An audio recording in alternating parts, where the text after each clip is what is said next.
사람들에게 어떤 사건이 벌어지면 그 사건은 하나의 자극이 되지요. 사람들은 그 자극에 반응을 하게 되는데, 여기서 반응이란 사건을 해석하고 자신의 삶에 적용하는 것입니다. 어떤 사건은 굳이 해석하거나 적용할 필요가 없을 만큼 미미한 사건도 있습니다. 반면에 어떤 사건은 한 사람의 삶을 통째로 뒤바꿀 만큼 강력하기도 하죠. 그런데 때로는 사건을 잘못 해석해서 전혀 엉뚱한 적용이 이루어지기도 합니다. 예전 교회에서 봉사할 때였습니다. 고난주간을 시작하는 예배 주일에 담임 목사님께서 이렇게 선포하셨습니다. 이번 주는 고난주간입니다. 아침 금식으로 주님의 고난에 동참하겠습니다. 모든 성도님들 함께 해주시기 바랍니다. 그 선포가 꽤 충격적이었던 모양입니다. 이후에 뜻밖의 금식 논쟁이 벌어졌습니다. 금식의 본래 목적은 예수님의 고난과 십자가를 더 깊이 묵상하는 것이죠. 그런데 어떤 분은 고난에 동참하는 것 자체가 금식이라고 해석했습니다. 그러니 금식의 규칙이 중요해질 수밖에 없겠죠. 그래서 묻습니다. 아침 금식은 몇 시부터 몇 시까지입니까? 새벽 6시부터 정오까지입니까? 아니면 저녁 식사 이후부터 다음날 정오까지입니까? 만약에 새벽 6시부터 시작된다면 새벽 5시 30분에 배부르게 먹는 것은 괜찮습니까? 지금 들으면 웃음이 나오겠지만 당시는 꽤 진지한 논쟁이었습니다. 왜 이런 일이 벌어집니까? 같은 사건인데 왜 전혀 다른 결론에 도달합니까? 답은 단순하죠. 해석이 잘못되었기 때문입니다. 그리고 그 해석이 잘못되면 적용은 엉뚱해지기 마련입니다. 오늘 말씀에도 똑같은 일이 벌어집니다. 하나의 사건이 있습니다. 그러나 전혀 다른 해석이 있지요. 예수님께서 사랑하시던 나사로가 죽었습니다. 예수님께서는 나사로가 위독하다는 소식을 들으셨지만 다른 계획이 있으셨기에 서두르지 않으셨습니다. 결국 나사로가 죽게 되자 예수님께서는 비로소 그에게로 발걸음을 옮기셨습니다. 예수님께서 오신다는 소식을 들은 나사로의 누이 마르다는 동네 입구까지 나가 예수님을 맞이하죠. 그리고 이렇게 말합니다. 예수님께서 여기 계셨더라면 제 오빠가 죽지 아니했을 것입니다. 예수님이 어떤 분이신지 잘 알기에 예수님의 부재가 더욱더 아쉬웠던 것이죠. 예수님께서 말씀하십니다. 내 오빠가 다시 살아날 것이다.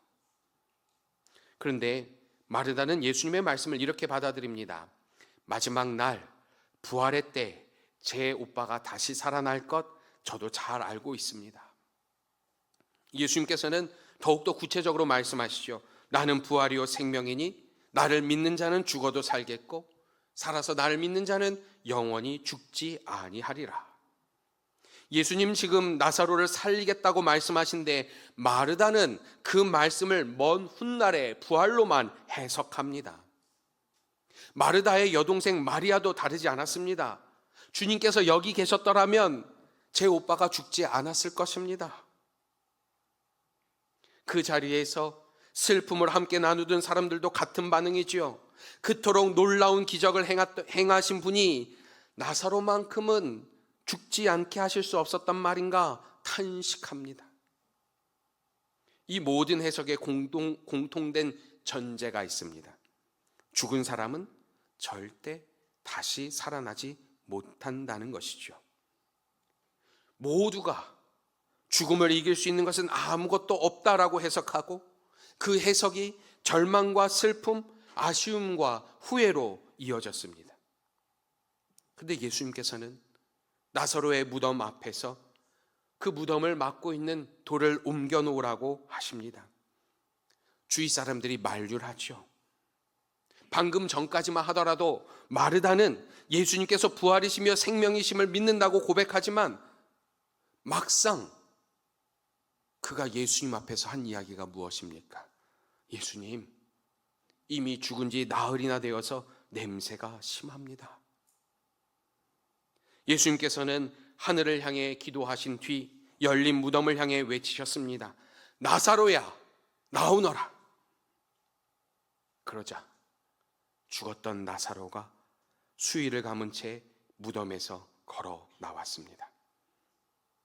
죽은 자가 다시 살아난 사건은 모든 이들에게 큰 충격이었습니다. 이 사건 이후 마르다는 나는 부활이요 생명이다 하신 예수님의 말씀을 어떻게 해석하고 어떻게 자신의 삶에 적용했을까요? 여전히 먼 훗날의 부활로만 생각했을까요? 아니면 지금 이 순간에도 예수님께서 자신의 생명을 주관하신다는 믿음으로 살아갈까요? 훨씬 더 큰 충격적인 사건이 마르다를 기다리고 있었습니다. 죽은 자를 다시 살리신 예수님께서 십자가에서 죽으셨습니다. 나는 부활이다, 나는 생명이다 말씀하신 예수님의 말씀도, 예수님께서 전하신 하나님의 나라도, 하나님의 구원도 모두 한순간에 물거품이 되는 듯 했습니다. 사람들은 말하죠.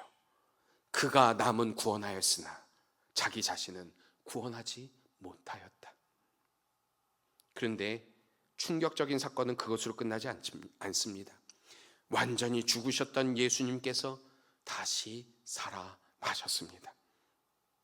그 부활을 통해서 예수님께서 하셨던 모든 말씀을 이루셨고 생명에 대한 약속은 더욱더 선명해졌습니다. 예수님의 부활에 대한 해석은 여전히 엇갈립니다. 죽은 자가 다시 살아난다는 것은 전례가 없는 일이기에 사람들은 이를 있을 법한 일로 해석하려 했습니다. 예수님께서 완전히 죽으신 것이 아니라 십자가에서 기절하셨을 뿐이라고, 그래서 다시 일어난 거라고 해석하는 이들도 있죠. 또 어떤 이는 예수님께서 부활하신 것이 아니라 제자들이 예수님의 시신을 훔쳐간 후 예수님께서 부활하셨다고 거짓 소문을 낸 것뿐이라고 말하는 이들도 있었습니다. 반면에 예수님의 제자들은 달랐습니다. 예수님의 부활을 목격하고 성령께서 그 사건을 해석해 주심으로 그들의 삶은 완전히 뒤바뀌었습니다. 어떤 이들은 예수님의 부활은 변화된 제자들의 삶 자체로 증명된다라고 말할 정도이지요. 이처럼 같은 사건을 어떻게 해석하느냐에 따라 전혀 다른 삶의 모습이 나타납니다. 많은 그리스도인들이 예수님의 부활을 역사적 사실로 믿습니다. 그런데 그토록 충격적인 사건이 정작 우리 삶에는 별다른 파장을 일으키지 못하고 있습니다. 왜 그런 것일까요? 우리가 부활을 직접 목격하지 못해서입니까? 생각해 보십시오. 기독교가 2000년의 긴 역사를 이어왔습니다.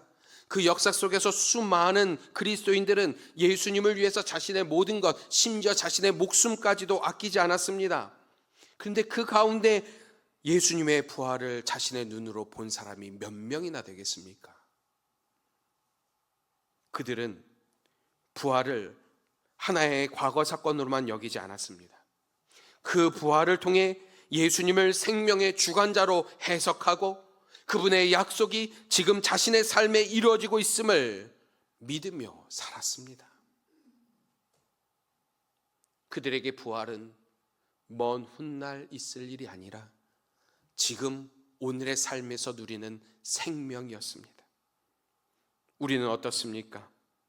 우리는 부활을 진지하게 생각하지 않습니다. 해석하지 않으니 적용할 수도 없습니다. 예수님께서 나는 부활이요 생명이니 살아서 나를 믿는 자는 영원히 죽지 아니하리라 말씀하시는데 우리는 여전히 마르다처럼 대답하죠. 예, 먼 훗날 부활할 것을 믿습니다. 부활을 알기는 하지만 그것이 오늘 나의 현실에는 닿지 않습니다. 죽음의 두려움 앞에서, 삶의 고통 앞에서 여전히 절망하고 여러 문제 앞에서 무너집니다. 예수님을 믿는다고 말하면서도 여전히 두려워하고 예수님이 생명이라고 고백하면서도 여전히 상황에 묶여 살아갑니다. 부활은 먼 훗날의 이야기가 아니라 오늘을 살아가는 이유인데 우리가 부활을 그렇게 해석하며 살고 있지 않습니다. 예수님의 부활을 역사적인 사실로 인정하는 것이 곧 부활을 믿는 것이 아닙니다. 부활을 믿는다는 것은 그 부활이 지금 나의 삶에 역사하고 있음을 믿는 것이죠. 먼 훗날이 아니라 오늘의 생명을 믿고 사는 것입니다. 많은 사이비 교주들이 자신이 하나님이라고, 자신이 재림 예수라고 주장합니다. 그런데 그들은요, 하나같이 다 죽었습니다. 그 죽음은 그들의 모든 말이 거짓이었음을 스스로 증명할 뿐이죠. 죽음은 약속을 부도수표로 만들지만 부활은 약속을 보증수표로 만듭니다. 예수님께서는 바로 그 부활로 자신의 모든 말씀을 증명하셨습니다. 사도 바울은 예수님의 죽음과 부활을 잠자는 자들의 첫 열매라고 해석하죠. 첫 열매가 있다는 것은 그 뒤를 잇는 열매들이 반드시 따라온다는 약속입니다. 예수님의 부활이 첫 열매라면 그를 믿는 우리의 부활 역시도 반드시 이루어질 열매이죠. 이것은 먼 훗날의 소망만이 아닙니다. 예수님께서 지금 이 순간에도 생명의 주관자 되신다. 우리는 고백해야 합니다. 예수님께서는 이 땅에서 하나님의 나라를 가르치셨습니다. 하나님의 구원을 선포하셨고 영원한 생명을 약속하셨습니다. 우리와 영원히 함께 하시며 우리의 삶을 풍성케 하시겠다고, 끝까지 우리를 사랑하시겠다고, 우리를 결코 포기하지 않으시겠다고 말씀하셨습니다.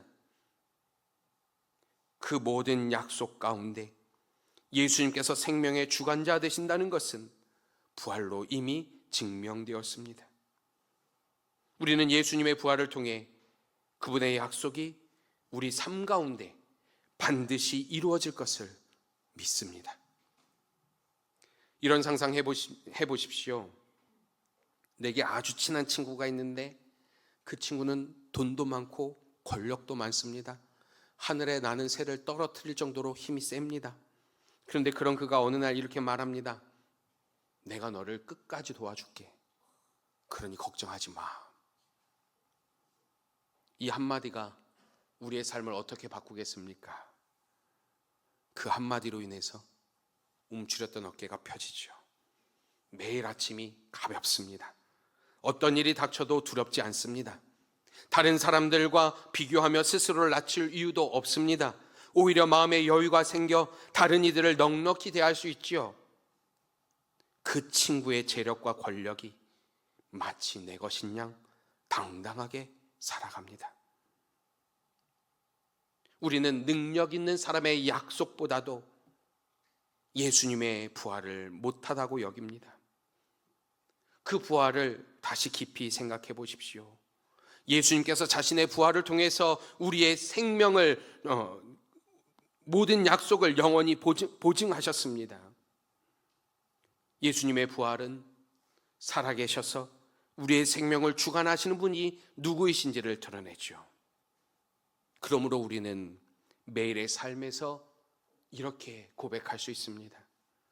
예수님은 언젠가 나를 살리실 분이 아니라 지금 이 순간 나의 삶을 붙들고 계신 생명이십니다. 우리는 예수님의 부활을 어떻게 해석하고 있습니까? 단지 과거에 일어난 사건입니까? 교리로 배운 지식입니까? 아니면 지금 우리의 삶을 붙들고 있는 살아있는 현실입니까? 예수님의 부활은 단지 죽었다가 다시 사셨다라는 사건이 아닙니다. 지금도 우리의 삶을 다스리시는 분이 누구인지를 선언하는 사건이죠. 이제 우리는 선택해야 합니다. 부활을 이해하는 사람으로 살아가시겠습니까? 아니면 부활을 믿고 사는 삶으로 살아가시겠습니까? 우리는 여전히 마르다처럼 말하죠. 이미 냄새가 납니다. 별도리가 없습니다. 경제적인 어려움, 깨어진 관계, 회복 불능해 보이는 건강 앞에 끝났다라고 단정합니다. 그러나 부활의 주님은 말씀하시죠. 내가 믿으면 하나님의 영광을 보리라. 부활을 믿는다는 것은 절망적인 상황을 끝이 아니라 하나님의 새로운 시작으로 다시 해석하는 용기입니다. 부활은 죽어서 천국 가는 보장만이 아니죠. 오늘 내 삶의 현장에서 죽어 있는 것들, 상실된 사랑, 무너진 관계, 메마른 감사를 다시 살려내는 능력입니다.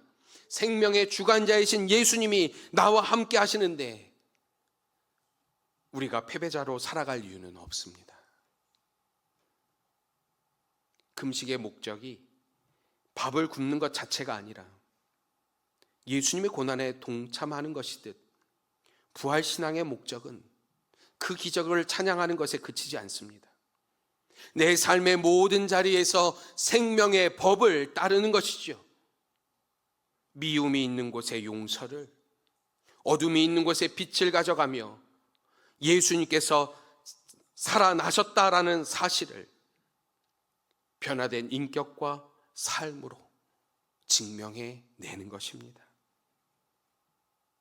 부활은 먼 훗날의 이야기가 아닙니다. 오늘을 살아가는 이유입니다. 예수님의 부활이 우리의 미래에만 머무는 약속이 아니라 지금 이 순간의 생명입니다.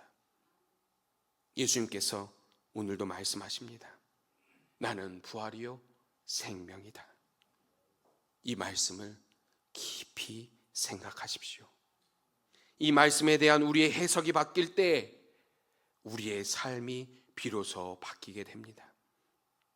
부활 신앙은 미래를 믿는 것이 아니라 오늘을 거룩하게 살아가는 능력입니다. 기도하겠습니다.